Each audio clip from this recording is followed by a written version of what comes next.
Assalamualaikum warahmatullahi wabarakatuh. Pemirsa Gapai Kemuliaan yang dirahmati Allah, banyak orang beranggapan bahwa taubat adalah ibadah yang khusus dilakukan untuk orang-orang yang berbuat dosa. Sedangkan orang-orang yang menjalankan kewajiban dan meninggalkan semua larangan Allah dan Rasulnya tidak harus dan tidak butuh bertaubat. Ini tentu anggapan yang keliru. Setiap mukmin dituntut untuk memperbanyak taubat dan istighfar kepada Allah Ta'ala. Bahkan hakikatnya, semakin seseorang mengenal Rabb-nya, maka semakin banyak pula taubat dan istighfarnya. Rasulullah Shallallahu Alaihi Wasallam adalah orang yang paling bertakwa, paling zuhud dan waro, dan paling mulia akhlaknya. Ditambah lagi, beliau adalah seorang yang maksum atau terhindar dari dosa. Namun walaupun demikian, beliau merupakan orang yang paling banyak bertaubat dan beristighfar. Lantas bagaimana dengan diri ini? Siapakah kita hingga kita masih saja enggan meminta ampunan kepada Rabb Azza wa Jalla?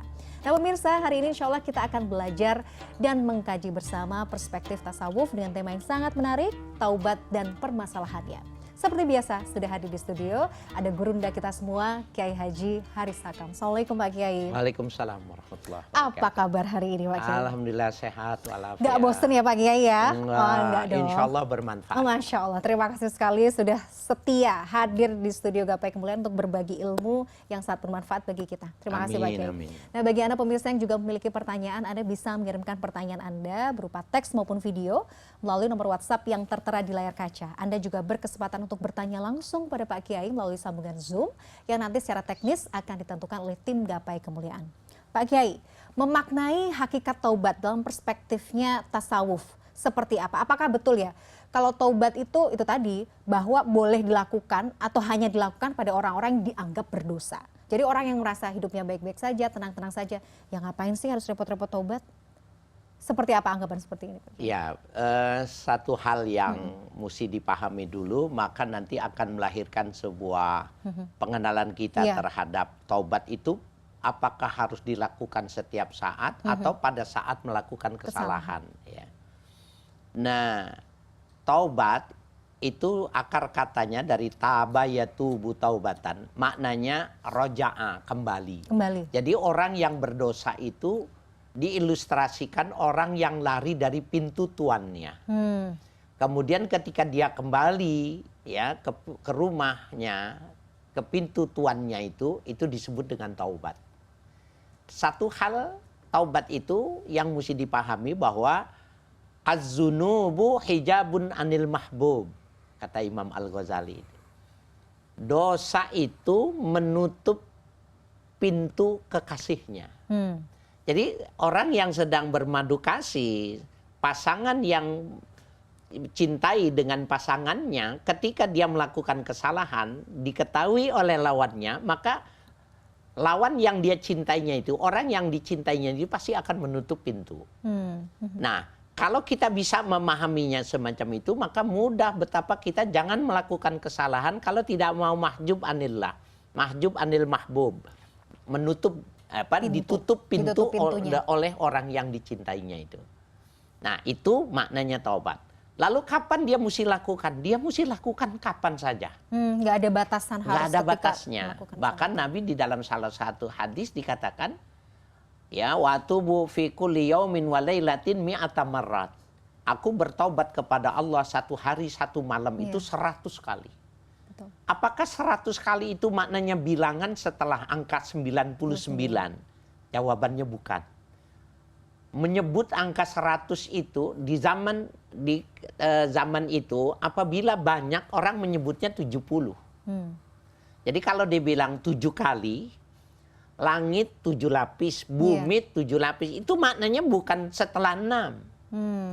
Artinya bumi itu lapisannya begitu banyak. Langit itu galaksinya begitu ribuan, banyak sekali. Karena 7 itu maknanya banyak. 7, 70 untuk menunjukkan banyak. Ketika Nabi mengatakan aku melakukannya 100 kali, itu untuk menunjukkan tidak terbatas. Jadi terus melakukan pentaubatan, ingat terus kepada Allah. Dan itu dilakukan Nabi. Padahal Nabi kan maksum. Ketika mau salah sudah diangkat tangannya. Bagaimana dengan kita? Nah, jadi taubat itu adalah sesuatu yang mesti dilakukan. Jadi semakin dia mendekat dengan istighfar, dengan bertaubat, maka dia menjaga hubungan kedekatan gitu maknanya. Jadi itu tadi ya, bahwa taubat, istighfar terus harus kita lakukan secara berkelanjutan, kontinu. Mau kita melakukan kesalahan, mau enggak, jadi harus terus. Itu juga bisa sebenarnya menjaga kita nggak sih Pak Kiai? Enggak, ini bahasanya Mbak Mila nih, mau melakukan atau tidak melakukan. Iya. Karena bisa jadi 24 jam kita melakukan kesalahan. Tapi kita tidak sadar. Kitanya tidak tahu. Betul. Kan kesalahan itu ada yang terlihat, oleh Imam Ghazali dibagi-bagi. Dosa itu dibagi-bagi, kesalahan. Ya, sumber kesalahan itu paling tidak menurut Imam Ghazali ada 4 ini. Oke, ada 4. Kriteria. Yang pertama itu ketika di dosa itu yang bersifat dosanya itu menyangkut tentang rububiyah. Rububiyah, oke. Tentang ketuhanan. Jadi kalau orang itu sombong, orang itu senangnya dipuji, orang itu mengusahakan supaya dia dijadikan orang yang dimuliakan, maka dosa yang dia lakukan ini adalah dosa rububiyah. Artinya melakukan kesalahan dengan mengambil sifat-sifat Tuhan. Dan ini dzunubun muhlikat, dosa yang membinasakan dia. Karena dia makhluk tapi ingin memiliki sifat-sifat ketuhanan. Yang kedua, dzunubun syaitoniyah, dosa yang bersifat syaitoniyah. Nah, ya, yang bersifat syaitoniyah itu sesuai dengan karakter setan. Ketika seseorang itu melakukan kesalahan, mengambil, mencuri, ya, kemudian manipulasi, korupsi, semua hal-hal yang bersifat kita pahami itu sebuah melakukan penyimpangan, maka itu disebut dengan syaitoniyah. Nah, yang ketiga, bahimiyah. Bahimiyah itu adalah sifat kebinatangan. Dalam tubuh kita ini ada sifat kebinatangan. Kesalahan itu umpamanya senang ekstramarital, umpamanya melakukan ekstramarital, mencari kesenangan secara komersial. Bahkan orang-orang yang menjual ginjal, semua hal-hal yang sifatnya fisik, maka dia dalam pengertian ya dzunubun bahimiyah, dosa yang bersifat kebinatangan. Ini dosa juga. Nah, yang ketiga itu adalah dosa yang bersifat sa'biyah, keganasan, dendam, kesumat, membalas melebihi dari batas yang ditentukan, pengen ya menguasai semua yang ada dalam lingkungan, walaupun dia adik tapi bagaimana dari atas paman semua, bibi semua harus dia memegangnya dan harus kuasai. Nah, itu adalah sifat sa'biyah. Dari 4 ini sumber klasifikasi daripada dosa ini semuanya berdosa, tapi yang paling berbahaya itu yang rububiyah. Sombong, pengen mendapatkan kemuliaan, berusaha untuk dimuliakan, itu semua adalah penyakit-penyakit yang berbahaya itu. Nah, bagaimana apakah ini bisa diampuni? Bisa. Bagaimana caranya? Bertaubat. Ya.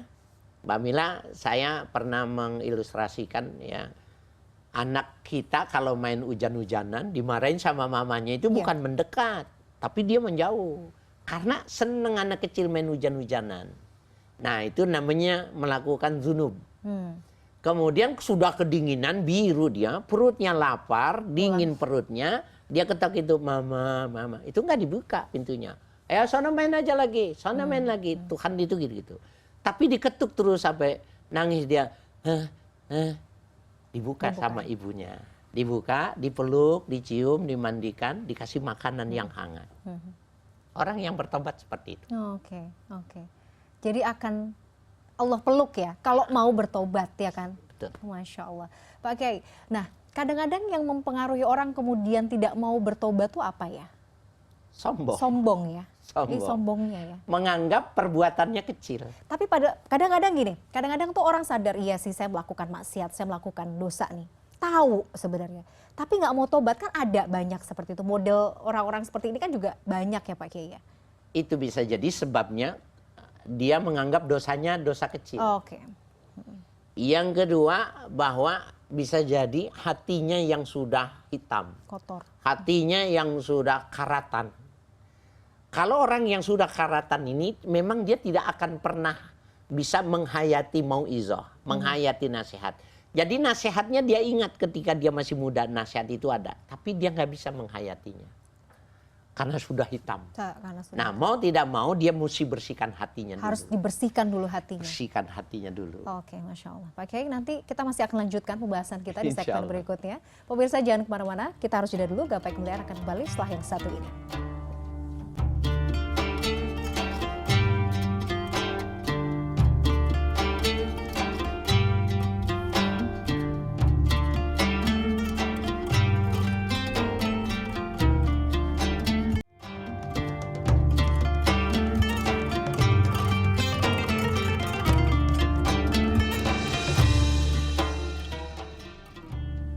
Pemirsa, Anda masih menyaksikan Gapai Kemuliaan dalam episode Taubat dan Permasalahannya.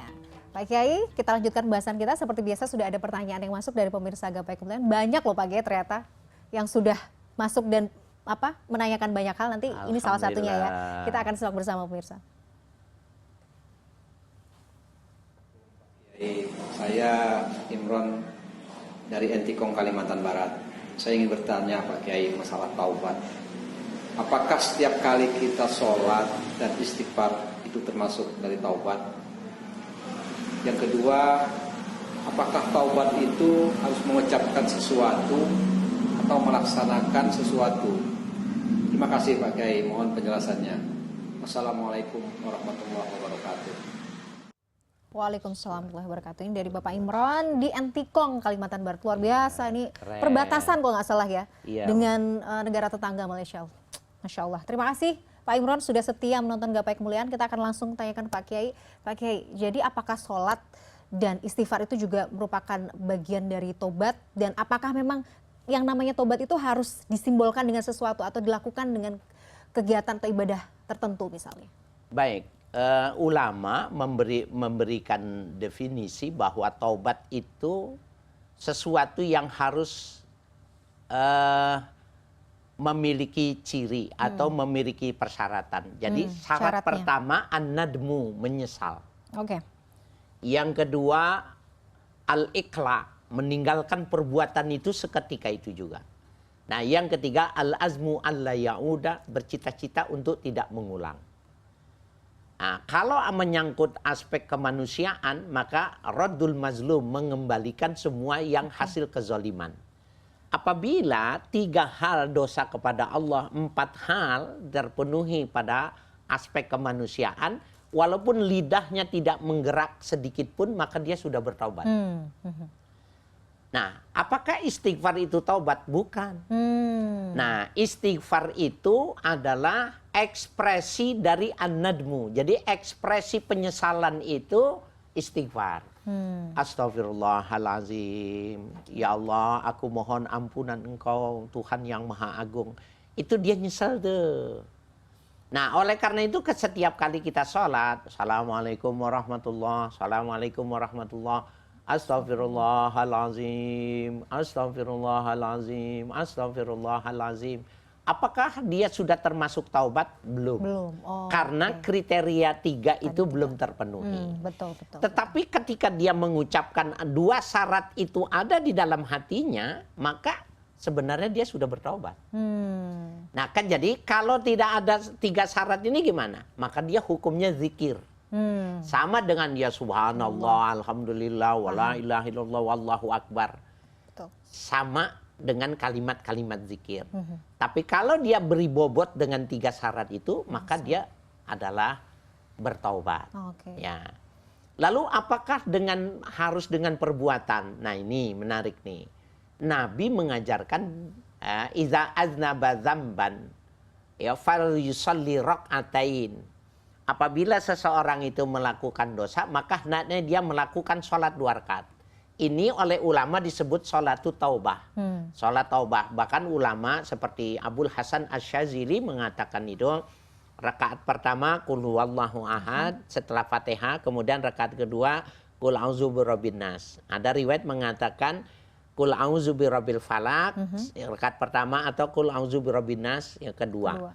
Ini adalah thariqah yang dilakukan oleh Abul Hasan Asy-Syadzili, termasuk Imam Al-Ghazali juga sependapat dengan itu. sholat 2 rakaat untuk mengekspresikan penyesalan. Sama dengan istighfar. Habis itu dia mengucapkan astagfirullahaladzim. Tapi sebenarnya bukan cuma istighfarnya, bukan cuma sholatnya. Tiga ini harus tidak boleh terpenuhinya. ditinggalkan, betul-betul. Dia menyesal melakukannya. Kemudian dia meninggalkan itu. Jangankan dia ke situ. Lewat situ saja dia nggak mau. Dia menghindar gitu. Lihat genteng rumahnya aja dia nggak mau. Ya, melihat orang yang mirip mukanya saja dia nggak mau. Pokoknya semua yang berbau gitu dia ikhlas, dia tinggalkan. Dan dia bercita-cita untuk tidak melakukan. Dan yang bagus itu disimbolkan sama dia. Apa yang mesti dia simbolkan? Dia menjadi dia selalu ingat dengan itu tadi. Umpamanya ada ulama, di antara ulama itu yang kemana-mana itu bawa korek api. Apabila dia mau melakukan sesuatu maka dibakarnya jempolnya. Pada saat yang panas dia mengatakan ini baru 1/70.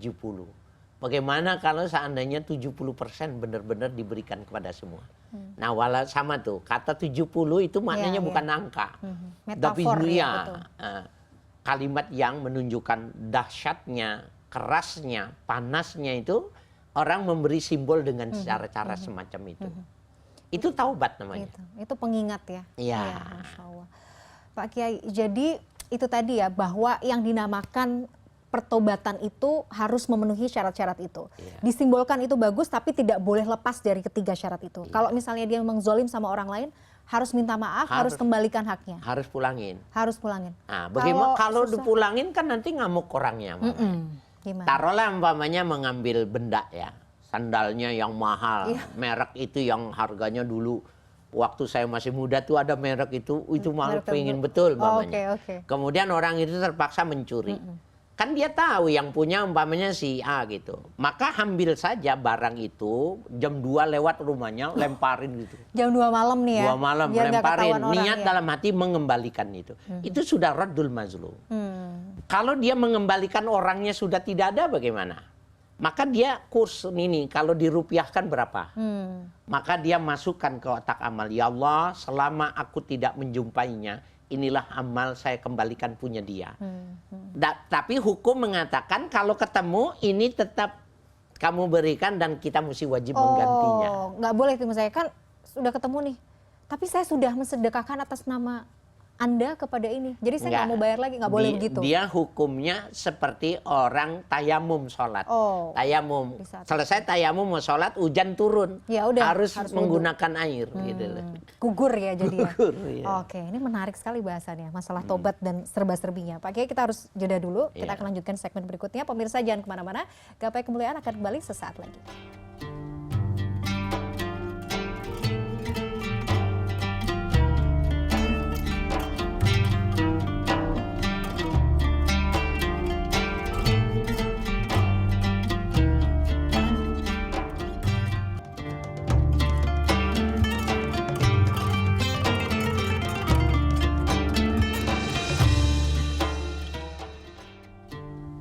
Pemirsa, terima kasih Anda masih menyaksikan Gapai Kemuliaan dalam episode Taubat dan Permasalahannya. Pak Kiai, kalau tobat sambal gimana?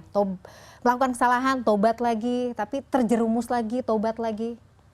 Iya, ada ilustrasinya itu di dalam hadis dikatakan orang yang 70 kali bertobat meminta kepada Allah, fayastaghfirullahu lahu, Allah masih mau mengampuninya.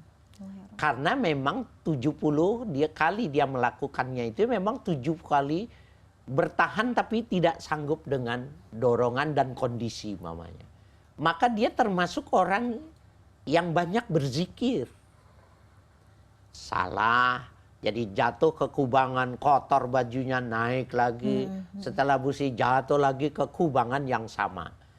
Nah, dia baru dianggap jelek, ya, al-mustaghfiru minadz-dzambi wa huwa musirun, ya, kal mustahzi'i li rabbi. Orang yang melakukan dosa kemudian dia bertobat tapi tetap dia melakukan kesalahan-kesalahan seperti orang yang mengolok-olok Tuhan. Nah, jadi betapa bisa kita bedakan gitu. Betul. Berapa kali dia melakukan kesalahan dan dia bertobat. Kalau memang itu bukanlah sebuah cita-cita, bukan sebuah yang direkayasa, yang dia inginkan, maka dia tetap saja diampuni. Karena ketidakmampuan diri tadi ya Pak Ya, Kiai? banyak hal ya untuk menggambarkan terjepit, terkondisi, dan lain sebagainya. Apa boleh buat, mamanya? Dia mesti pindah dari situ. Selama dia belum pindah dari situ, maka dia taruhlah orang yang berdagang di sebuah lokalisasi, mamanya gitu. Dia mesti pindah. Selama dia belum pindah, sebelum dia mau dapat, bisa jadi akan terjadi yang seperti itu. Nggak ada apa-apa. Ya, Allah tetap memberikan ampunan. Malam yugharghir, selama seseorang itu belum di tenggorokannya, maka Allah akan menerima taubat orang itu. Oke. Jadi harapan itu kan masih tetap ada ya. Tapi jangan sampai kita juga meremehkan harapan itu kan Pak Kiai. Betul. Kadang-kadang kan ada orang, oh udah masih muda lah, kita have fun dulu lah gitu ya. Hidup kan cuma sekali katanya begitu ya Pak Kiai. Iya. Kalau misalnya have fun ya udah nanti tobatnya nanti aja gitu. Jadi meremehkan tobat seolah-olah waktunya masih panjang gitu. Ya, ada sebuah nasihat yang dilakukan oleh Bilal bin Sa'id, sahabat Rasul itu. La tanzur ila sigharil khati'ah. Kau jangan melihat dari kecilnya dosa yang kau lakukan. Wal tanzur ila man ya ta'si. Tapi kau mesti lihat siapa yang kau durhakainya. Jadi kalau kita melihat dosanya, bisa jadi ini dosanya baru dosa kecil. Tuhannya itu maha pengasih, lagi maha penyayang. Salah tuh melihatnya. Tapi kalau kau mengingatnya, kau kalau melakukan kesalahan terhadap siapa kau durhaka itu? Allah yang kau durhakai, maka kau nggak akan berani. Dan kau akan tidak buat kelas. Ini besar, ini kecil. Betul. Nah, jadi sebenarnya di dalam kajian tasawuf itu tidak ada bahasa kecil, ya, tidak ada bahasa besar. Semua dosa itu semua harus dihindarkan. Karena as-sigharu minal israr fahuwa kabir. Dosa kecil yang dilakukan terus-menerus adalah dosa besar. Pak Kiai, bagaimana kemudian kita tahu nih ya, atau kita tahu sinyal dari Allah bahwa wah ini insya Allah mungkin Allah terima lah pertobatan kita, Allah terima tobat kita. Indikatornya itu apa? Nah, ini menarik nih. Tidak ada keterangan di dalam Al-Quran, tidak ada keterangan di dalam hadis yang secara tekstual mengatakan ciri-cirinya itu ini gitu, tidak ada. Tetapi ulama membantu kepada kita dari analisa para ulama terhadap hadis-hadis. Contohnya itu bahwa al-maradu kafaratuz dzunub. Sakit itu adalah penghapus dosa. Kita bertobat nih. Pada saat kita bertobat kemudian kita sakit. Itu adalah instrumen diterimanya taubat kita. Semakin sakit, semakin bagus pentaubatan kita. Semakin kita terpuruk, semakin bagus pentaubatan kita. Itu cirinya diterima. Yang kedua, cirinya kata ulama, kalau taubat itu diterima, dia senang melakukan kebaikan. Dari mana dalilnya? Ada innal hasanat yuzhibnas sayyiat. Orang yang melakukan kebaikan-kebaikan itu menggeser yang jelek-yang jelek. Nah, apabila habis itu dia senang melakukan yang baik-baik, cirinya taubatnya diterima. Nah, oleh karena itu termasuk ketika seorang rumahnya kebakaran, itu tanda diterima taubatnya. Nggak enak ya. Kenapa? Karena dulu dia membangun rumahnya itu bukan atas nama uang milik pribadinya. Itu dengan cara mencuci uang sedemikian rupa, kemudian dia jadikan istana tempat tinggalnya, rumahnya dia. Pada saat pensiun dia sabar, dia bertaubat dan dia menyesali apa perbuatannya. Pada saat kemudian dia pergi, dia pulang, rumahnya sudah habis terbakar, habis semua. Itu cirinya taubatnya dia diterima. Bukan maknanya Tuhan membenci dia, bukan. Iya, betul. Nah, itu bagian dari cara memahami taubat itu diterima. Oke. Bukan dari perspektif bahwa wah ini malah Tuhan ini malah apa ya memberikan menyusahkan saya gitu, enggak kayak gitu ya. Karena perspektifnya kita yang harus malah meluaskan mindset kita ya Pak Kiai ya. Itu bukti kasih sayang. Bukti kasih kalau buktinya sayang tuh gini, kalau dia nggak dibakar sama Allah, dia mesti hitung berapa semua, kan dia mesti pulangin tuh. Iya. kepada orang-orang yang dia sakiti. Kata Allah, udah deh aku yang ngurusin, breng, bakar Hilangin aja. langsung bar, kamu nggak usah mikir gitu, bahasanya gitu ya. Iya, yang penting betul. jangan melakukan lagi. Oke, ini menarik. Itu tadi salah satu indikator, beberapa indikator yang kita tahu bahwa insya Allah pertobatan kita, tobat kita diterima. Tapi yang namanya tobat yang tertolak tuh sebenarnya seperti apa, Pak Kiai? Adakah sebenarnya istilah tobat yang tertolak itu ada nggak? Ada tobatnya yang tidak memenuhi syarat, pasti tertolak. Kemudian tobatan dengan cita-cita mau mengulang. Oke, betul. Tadi kan bahasanya Mbak Mina tadi mengantarkan, mumpung masih muda. Iya. Have fun lah kita gitu. Nanti aja gitu.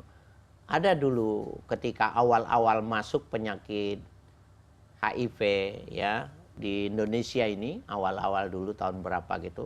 Ada saya kenal wanita cantik sekali, luar biasa. Dalam hati saya beruntung orang yang mendapatinya. Ternyata dia memanfaatkan kecantikannya untuk hal-hal yang sifatnya komersial dan meninggalnya kena HIV umpamanya gitu. Nauzubillah min zalik gitu. Nggak bisa bersyukur namanya kan. Pak Kiai, saya juga jadi berpikir begini, sebenarnya salah satu cara supaya kita, karena maksud itu kan tadi ya, bahwa hakikatnya manusia itu kan tidak bisa lepas dari kesalahan. Di setiap tikungan ya kan, selalu potensi kita melakukan kesalahan, dosa itu kan selalu ada.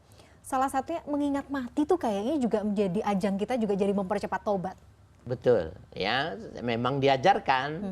Aksiru dzikra hazimil ladzat, perbanyaklah kalian yang mengingat kematian. Itu memang rem yang paling bagus itu banyak mengingat kematian itu. Karena kalau dia ingat yang itu nggak berani. Iya kan, takut nggak ada orang waktu, apa saja gitu. Sebutkan saja kesalahan yang ada di masyarakat kita. Pada saat dia melakukannya karena dia nggak ingat mati. Kalau pada saat di pertengahan dia ingat mati pasti dia stop. Ya, dan itu sudah memang Nabi yang mengajarkan itu. Perbanyak ingat itu maka kau tidak akan berani melakukan. Kadang-kadang kalau misalnya kita lagi ngobrol sama teman gitu ya, atau sama keluarga gitu ya, ngomongin tentang, oh dulu bandel-bandelnya zaman dulu gitu ya, misalnya Pak Kiai ya. Kadang-kadang kita suka gitu, aduh untung ya masih inget mati, jadi dia mau tobat. Tapi kadang-kadang kan ada orang yang misalnya, udahlah jangan ngomongin mati-mati, takut loh gitu. Ngapain sih ngomongin mati-mati? Nah ada loh orang yang seperti itu malah takut ngomongin kematian. Karena ketidaktahuannya. Sebenarnya kematian itu kan untung. Tidak untuk ditakuti. Tidak untuk ditakuti. Dalam Al-Quran itu dikatakan walal akhiratu khairul laka minal ula. Negeri akhirat itu lebih bagus, lebih indah, lebih super, lebih menyenangkan minal ula ay minad dunya. Itu ketika ayat itu turun, sahabat Nabi itu banyak yang minta mati. Minta dimatikan. Kenapa? Buat apa hidup lama-lama lagi kalau ada yang super? Tapi oleh Nabi tidak diperkenankan. Ya, mereka untuk meminta itu tidak diperkenankan. Kemudian Nabi mengatakan, kalau memang kamu harus minta mati, ucapkannya seperti ini kata Nabi. Allah mahyini ma kanatil hayatu khairalli. Ya Allah, hidupkan aku. Panjangkan umurku ini bila kehidupan lebih bagus dari matiku. Wa tawaffani idza kanatil wafatu khairalli. Matikan aku, cabut umurku bila kematian lebih bagus ketimbang hidupku. Nah, ketika itu dipasrahkan sama Allah boleh. Kata Nabi, orang meninggal itu dua kemungkinannya. Mustarihun au mustarahun anhu. Mustarih, dia beristirahat seperti pekerja yang lelah untuk mendapatkan upah. Jadi di dalam kubur itu dia rohah, istirahat. Tapi ada yang mustarahun anhu. Dia meninggal, dia mengistirahatkan orang lain. Dari tangannya, dari ucapannya, dari kejahatannya. Waktu dia mati, dia mengistirahatkan orang lain. Jadi apa? Kematian dia disenangi oleh orang banyak. Nah, kita orang Islam itu rohah lil mu'min. Kematian itu sesuatu yang menyenangkan. Nggak perlu takut. Malah justru itu menyebabkan kita nggak berani melakukan kesalahan. Dan jadi semangat ya beramal soleh ya Pak Kiai. Karena merasa ya udahlah bekal kita apa ya gitu. Kalau nggak mempersiapkan itu ya Pak Kiai. Betul. Closing Pak Kiai, closing statement. Jadi bagaimana kemudian kita harus memaknai taubat dan segala serba-serbi ini secara keseluruhan?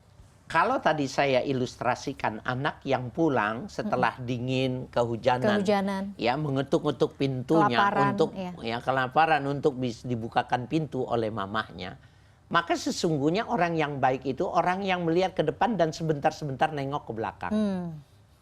Orang yang suka menengok ke belakang artinya mengoreksi yang sudah dia lakukan. Bukan gitu. Berarti nggak bisa move on ya Pak Kiai? Beda bukan, ya? Bukan. Tapi dia selalu mengevaluasi. Hasibu qabla an tuhasabu. Evaluasi sebelum kau dievaluasi. Itu sudah cukup. Ya, bahkan ada ulama yang kemana mau tidur itu dia menghitung. Ditulis hari ini yang baik apa yang dia lakukan. Yang buruk mana yang dia lakukan. Kalau ternyata hitungannya hari itu lebih banyak yang buruknya, maka malam itu dia tidak tidur. Digantinya dengan beribadah sholat, menghatamkan Al-Quran. Itu dia lakukan setiap hari. Apabila lebih banyak, maka dia berbasmalah dan dia berdoa. Agar supaya besok bisa bangun sehat, bisa cari rezeki dan bisa bekerja. Allah ya Rabb. Aduh, mungkin kita level keimanannya belum sampai segitu ya. Tapi kita bisa belajar Pak. Masih belajar. Masih belajar sampai sampai kita dikubur gitu ya bahasanya gitu, sampai mati menjemput, kematian menjemput, maut menjemput, kita harus tetap belajar dan semangat dan terus menerus tadi taubat, istighfar, konsisten ya Pak Kiai. Iya betul. Masya Allah. Pak Kiai terima kasih atas ilmunya hari ini. Sama-sama. Mengingatkan kita lagi bahwa umur kita itu nggak ada yang tahu, jadi jangan menunda-nunda taubat ya. Selagi ada kesempatan kita maksimalkan untuk melakukan amal soleh dan kembali lagi pada Allah jika melakukan salat. Masya Allah. Pemirsa, tidak terasa kita sudah sampai di penghujung program Gapai Kemuliaan. Semoga tausiah kita kali ini bisa menambah hasanah ilmu agama kita, menjadikannya bermanfaat dan yang paling utama menambah ketaatan kita kepada Allah Azza wa Jalla. Saya Madia Rahma dan juga Kiai Haji Haris Hakam pamit. Terima kasih atas perhatian Anda. Insya Allah kita akan jumpa lagi pada episode berikutnya. Wabillahi taufiq wal hidayah. Wassalamualaikum warahmatullahi wabarakatuh. Waalaikumsalam.